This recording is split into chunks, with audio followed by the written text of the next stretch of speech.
के पास भी पहुंच गए और अंतिम में भगवान राम भी आए कि कम से कम देखे तो सही दो वीर बालक। हनुमान जी ये सब रहस्य जानते थे। उन्होंने ध्यान करके जान लिया कि ये दोनों बालक कौन है। राम भी आए और वार्ता हुआ। कहने का मतलब है जो काम नहीं हो सकते वो सब काम हुए। और एक प्रसंग नहीं, बहुत प्रसंग ऐसे। अहिल्या पत्थर की शिला थी, भगवान के चरणों से लगने के बाद पत्थर का उसका रूप छूटा और अपने रूप में पैदा प्रकट हो गई। और बहुत प्रसंग है।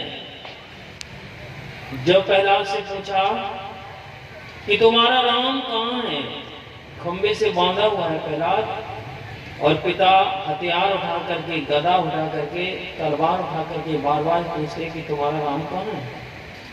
कहा जाता है कि हम में तुम में खड़क खंबे सब में व्यापक राम।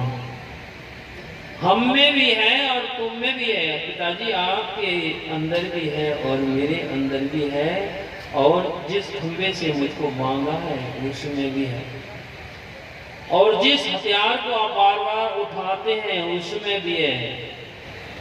तब क्रोध भड़का और खंबे पर प्रहार किया और खंबा फटा।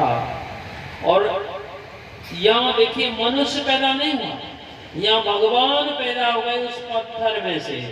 यहाँ बांझ के शरीर की जरूरत भी नहीं है। संत लेखनी ने संशय प्रकट किया है तो सोच करके प्रकट किया है। लेकिन जो राम का आप दर्शन करते हैं क्या वही राम है? नहीं। राम कौन है? भक्ति तो उनकी तब होगी।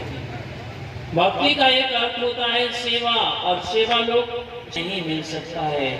और आपकी जो चाहना है, आपसे पूछा जाए आप सुख कैसा चाहते हैं?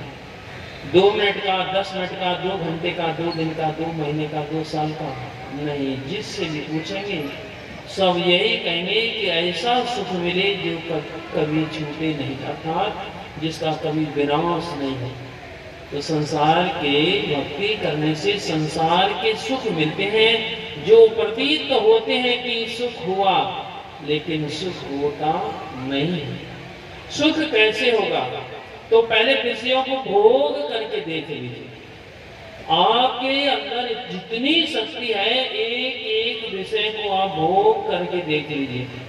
जैसे आपको रूप बहुत प्रिय लगता है, कितना भी सुंदर कोई आपका स्नेही संबंधी हो, चाहे भगवान का रूप ही क्यों नहीं हो, और उनका यदि आप इन नेत्रों से दर्शन करते हैं तो कितनी देर आंख फाड़ कर खोल कर बिना पलक गिराए रह सकते हैं? थोड़ी देर, उसके बाद पलक नहीं गिराने पर भी गिरना शुरू होगा।